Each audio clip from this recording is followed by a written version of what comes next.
अस्सलाम वालेकुम दोस्तों, उम्मीद करता हूँ कि आप सब लोग खैरियत से होंगे। सबसे पहले तो बहुत बहुत माजरत कि मैं इतने दिन गायब रहा। वजह ये थी कि वालिद मोहतरम की तबीयत काफ़ी ख़राब थी, इस वजह से वो हॉस्पिटल में एडमिट थे और मैं भी उनके साथ था, इसलिए जो है वो वीडियोस नहीं आ पाई। तो आज से इंशाल्लाह हम रेगुलर हो रहे हैं, अब से बाकायदा वीडियोस आएंगी।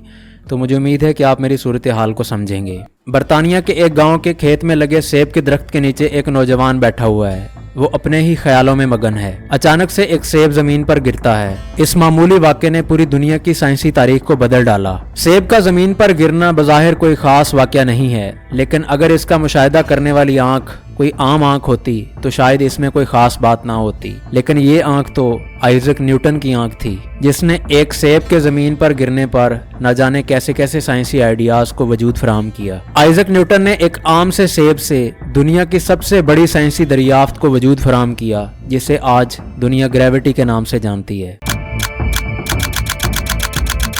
मगर न्यूटन की दास्तान एक सेब से कहीं बढ़कर है। ये कहानी तो तजस्सुस, खोज और कामयाबी का हसीन इम्तजाज है। ये कहानी एक ऐसे लड़के से ताल्लुक़ रखती है जिसके पैदाइश मुकर्रा वक्त से पहले हो गई और उसे अपनी सारी जिंदगी शदीद मुखालफतों का सामना रहा। मगर न्यूटन की लगन और उसके पैशन ने इस कायनात को डीकोड करने के लिए गिरां कदर खिदमात सर अंजाम दी हैं।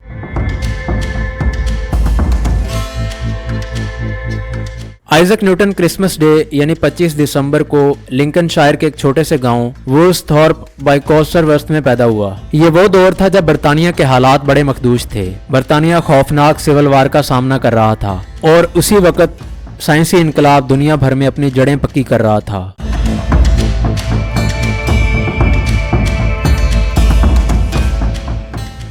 न्यूटन की जिंदगी का आगाज बड़े बुरे हालात में हुआ। उसकी पैदाइश वक्त से पहले हो गई। वो इस कदर छोटा था कि उसकी माँ हना ने बाद में ये कहा कि न्यूटन एक क्वार्टर मग के अंदर भी आसानी से फिट आ सकता था। न्यूटन का बाप, जो कि एक अनपढ़ मगर दौलतमंद किसान था, न्यूटन की पैदाइश से तकरीबन 3 माह पहले इस दुनिया से रुखसत हो गया। लिहाजा आइजक न्यूटन यतीम पैदा हुआ। जब न्यूटन सिर्फ 3 साल का था तो उसकी माँ ने दूसरी शादी कर ली और उसे उसके दादा दादी के पास छोड़कर अपने शौहर के साथ चली गई। अब न्यूटन के पास ना तो माँ की गोद थी और ना ही बाप की शफकत। इस तन्हाई ने उस मासूम बच्चे को बेहद खौफजदा कर दिया था। इस तन्हाई ने न्यूटन के अंदर इनसिक्योरिटी का एक ऐसा एहसास पैदा कर दिया जो सारी उम्र उसके साथ रहा। इन तमाम हालात ने न्यूटन को तन्हाई पसंद बना दिया। बाद में न्यूटन की एक नोटबुक ने उसके वालिदैन से जुड़ी उसकी हसरतों का राज जब फाश किया तो पढ़ने वाले और सुनने वाले कांप कर रह गए। जिंदगी में इस कदर सख्तियां और तकालीफ होने के बावजूद भी नौजवान न्यूटन अपनी जिंदगी के आगाज से ही ज़हीन साबित हो रहा था। जहां वो मुआशरे से जुड़ने की कोशिश कर रहा था,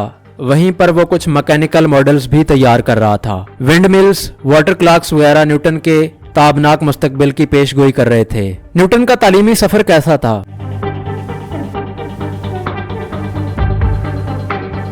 न्यूटन का तालीमी सफर ग्रैंथम के किंग्स स्कूल से शुरू हुआ। वहां न्यूटन एक फार्मासिस्ट के साथ रहता था। वहां उसने मुख्तलिफ केमिकल्स और बुनियादी साइंस से वाकफियत हासिल की, जिसने दुनिया को समझने के लिए हमेशा न्यूटन की मदद की। शुरू में न्यूटन एक एवरेज स्टूडेंट था। न्यूटन को ड्राइंग और पुरानी चीजों की रिपेयरिंग करने में बहुत दिलचस्पी थी। न्यूटन की जिंदगी का टर्निंग पॉइंट उस वक्त आया जब उसके क्लासमेट ने उसको पढ़ाई के अंदर चैलेंज किया। न्यूटन ने अपने उस क्लासमेट का चैलेंज कबूल कर लिया और बहुत जल्द वो अपनी मेहनत के साथ अपनी क्लास का एक शानदार तालिब इल्म बन गया। अब वो ज्यादातर वक्त पढ़ने और सीखने में मगन रहता। 18 साल की उम्र में वो कैम्ब्रिज के ट्रिनिटी कॉलेज में बतौर सीजर दाखिल हुआ। सीजार का मतलब उसने वहां काम करते हुए अपना तालीमी खर्च उठाना था। उस वक्त कैम्ब्रिज के निसाब में अरिस्टोटल को पढ़ाया जाता था, मगर न्यूटन की वजह इंस्पिरेशन जदीद दौर के फिलासफर्स जिनमें गैलीलियो, केपलर, कोपरनिकस और डेस्कार्ट्स वगैरह शामिल थे। इससे न्यूटन के अंदर नए नए आइडियाज का एक बीज लग गया।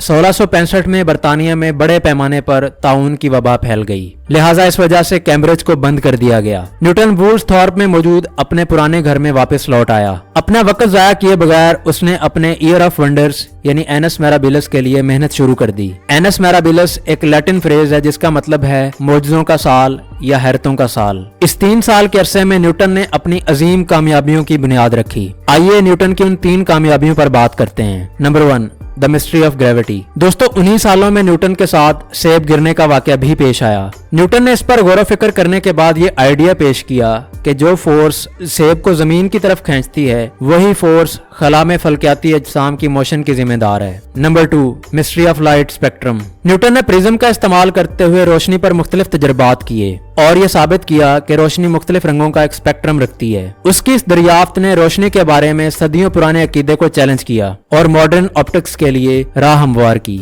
Number 3, foundation of calculus. दोस्तों, बगैर किसी रहनुमाई के इन 3 सालों में न्यूटन ने कैलकुलस की बुनियाद रखी। ये एक ऐसा मैथमेटिकल सिस्टम था जिसने बाद में इंजीनियरिंग और फिजिक्स में इनकलाब बर्पा किया।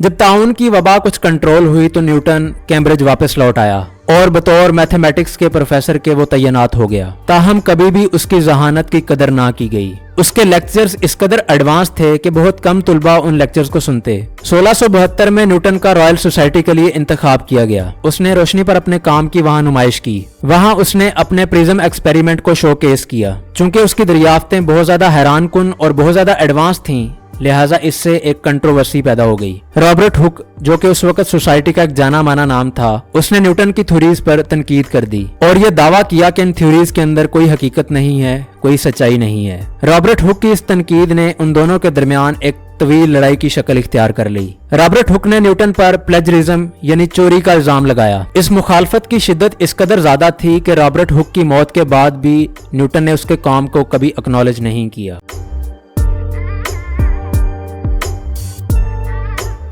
न्यूटन का फिलोसोफाई नेचुरलिस प्रिंसिपिया मैथमेटिका यानी प्रिंसिपिया तारीख के सबसे इन्फ्लुएंशियल टेक्स्ट में से एक है। न्यूटन का ये प्रिंसिपिया मोशन के 3 कवानीन और यूनिवर्सल लॉ ऑफ ग्रेविटेशन पर मुश्तमिल था। प्रिंसिपिया के पीछे की कहानी बड़ी दिलचस्प है। हुआ कुछ यूं कि 1684 में एक माहिर फल्कियात एडमंड हैले सैयारों की गर्दिश के बारे में डिस्कस करने के लिए न्यूटन के पास गया, लेकिन न्यूटन ने उससे कहा कि ये मसला तो मैंने बहुत साल पहले हल कर दिया है। एडमंड हैले ने न्यूटन को अपनी रिसर्च को पब्लिश करने के लिए फोर्स किया। न्यूटन ने अपने नोट्स को ऑर्गेनाइज करना शुरू किया और उसे प्रिंसिपिया की शक्ल दे दी। प्रिंसिपिया लातीनी जुबान का एक लफ्ज है जिसके मानी है फंडामेंटल प्रिंसिपल्स यानी बुनियादी कवानीन। ये किताब महज मैथमेटिकल इक्वेशंस का ही मजमुआ नहीं थी, बल्कि कायनात के मैथमेटिकल प्रिंसिपल्स का एक अजीम शाहकार थी। उसने तोप के गोले से लेकर सैयारों की गर्दिश तक सब कुछ एक्सप्लेन कर दिया।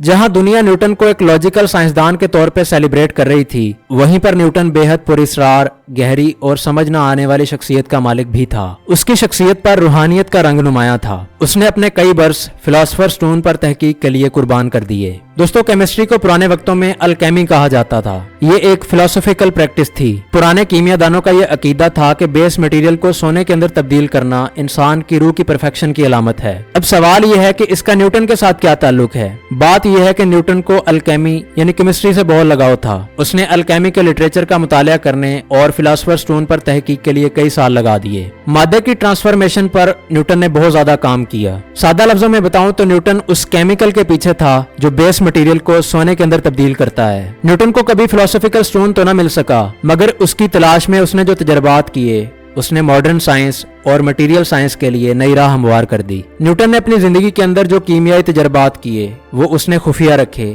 उसे डर था कि दुनिया उसका मजाक न उड़ाए। ताहम उसकी मौत के बाद इन तजर्बात ने न्यूटन की मजहब और फिलॉसफी से मोहब्बत को आश्कार कर दिया।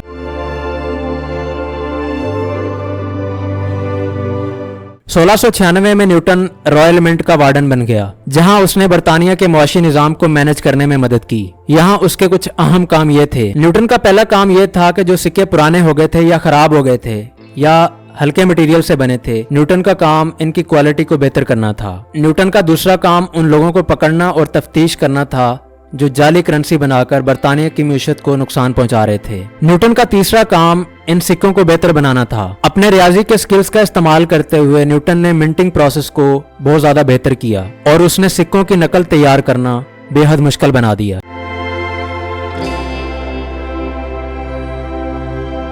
18वीं सदी के आगाज में न्यूटन एक कौमी हीरो की हैसियत इख्तियार कर चुका था। उसने 1705 में रॉयल सोसाइटी के सदर के तौर पर भी खिदमत सर अंजाम दी और इस तरह वो दुनिया का पहला साइंसदान बना जिसे इस एजाज से नवाजा गया। इस एजाज ने उसे आइजैक न्यूटन से सर आइजक न्यूटन बना दिया। इतनी शोहरत के बावजूद भी बहुत कम लोगों से मिलता था। वो अपना ज्यादातर वक्त तन्हाई में ही गुजारता। आखिरकार 31 मार्च 1727 को ये अजीम साइंसदान इस दुनिया से चला गया। उस वक्त आइजक न्यूटन की उम्र 84 साल थी। उसे रॉयल चर्च वेस्टमिंस्टर एबे में दफन कर दिया गया।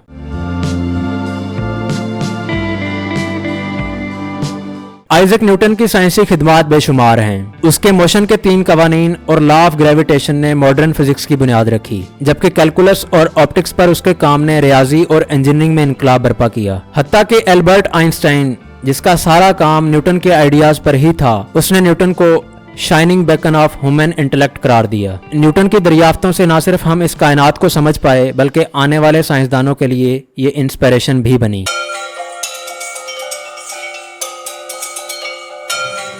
बर्तानिया के एक गांव के एक यतीम बच्चे से लेके दुनिया के अजीम तरीन दिमागों में से एक तक का सफर मेहनत, खोज, लगन और मुखालफत का इम्तजाज है। उसने दुनिया को ऑब्जर्व नहीं किया, बल्कि उसने दुनिया को रीडिफाइन कर दिया। तो अब जब भी आप दरख्त से सेब को नीचे गिरता हुआ देखें तो ये याद रखें कि ये सिर्फ ग्रेविटी नहीं है, बल्कि ये एक ऐसे इंसान की लेगेसी है जिसने ये जानने की हिम्मत की कि आखिर सेब जमीन पर क्यों गिरा। जब तक साइंस इस दुनिया में अपना वजूद बरकरार रखेगी, न्यूटन को अजीम दिमागों में से एक दिमाग के तौर पे हमेशा याद रखा जाएगा। तो दोस्तों, ये थी आज की एक और अजीम दास्तान।